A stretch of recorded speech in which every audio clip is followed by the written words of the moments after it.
बोल कृष्ण कन्हैया लाल की जय। पुत्रदा एकादशी की व्रत कथा। श्रावण माह के शुक्ल पक्ष की एकादशी का नाम पुत्रदा एकादशी है।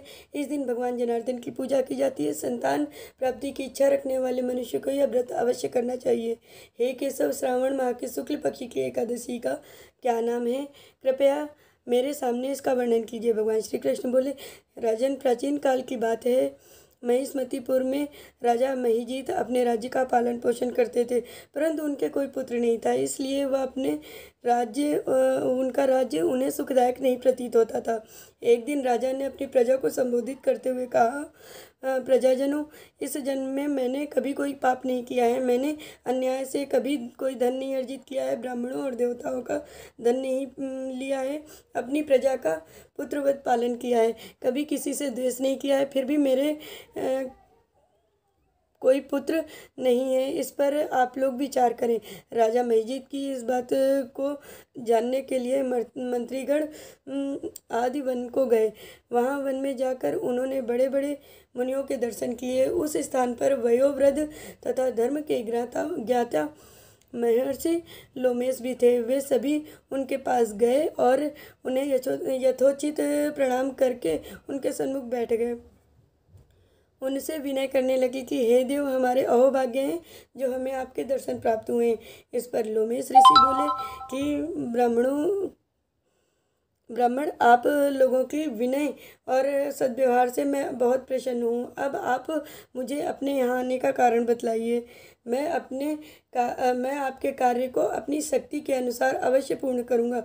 लोमेश ऋषि के ऐसे वचन सुनकर सभी बोले कि आप हमारी समस्त बातों को जानने में ब्रह्मा से भी अधिक समर्थ हैं। महिष्मती नाम की पुरी में एक महिजीत नामक धर्मात्मा राजा है।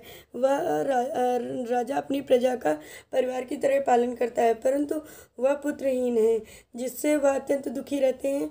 हम लोग उसी राजा की प्रजा हैं, क्योंकि प्रजा का कर्तव्य है कि राजा के सुख में सुखी और दुख में दुख माने। हमको उनके पुत्रहीन होने का अभी तक कारण नहीं प्रतीत हुआ है। कृपा करके आप मुझे उनके पुत्रहीन होने का कारण बतलाइए और उसका उपाय बताइए।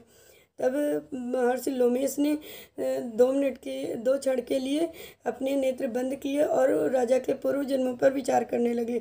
विचार करके बोले कि हे ब्राह्मण, यही राजा पिछले जन्म में एक निर्धन और बुरे कर्म करने वाला व्यक्ति था। वह गांव-गांव घूमकर व्यापार किया करता था। एक दिन जेठ माह के शुक्ल पक्ष की द्वादशी के दिन 2 दिन से भूखा था।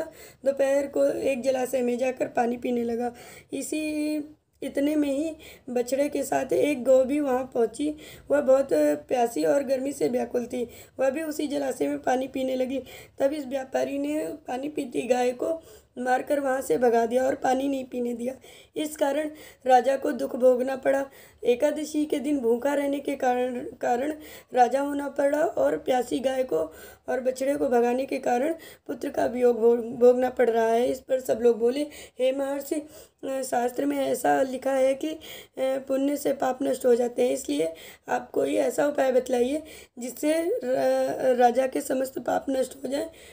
तो महर्षि लोमेश बोले कि हे ब्राह्मण, यदि श्रावण माह के शुक्ल पक्ष की पुत्रदा एकादशी को तुम सब लोग व्रत करो और रात्रि में जागरण करो, उस व्रत का फल अपने राजा को प्रदान कर दो। इससे तुम्हारे राजा को पुत्र रत्न प्राप्त होगा। मंत्रियों सहित समस्त प्रजा महर्षि लोमेश के वाक्य के अनुसार प्रसन्नतापूर्वक नगर को वापस चले गए और उन्होंने एकादशी, श्रावण माह की पुत्रदा एकादशी का व्रत किया और लोमेश ऋषि के आज्ञा अनुसार उस व्रत का फल अपने राजा को प्रदान कर दिया। उस पुण्य के प्रभाव से रानी ने गर्भ धारण किया और 9वें महीने उनके एक तेजस्वी पुत्र उत्पन्न हुआ। हे राजन, इसलिए इस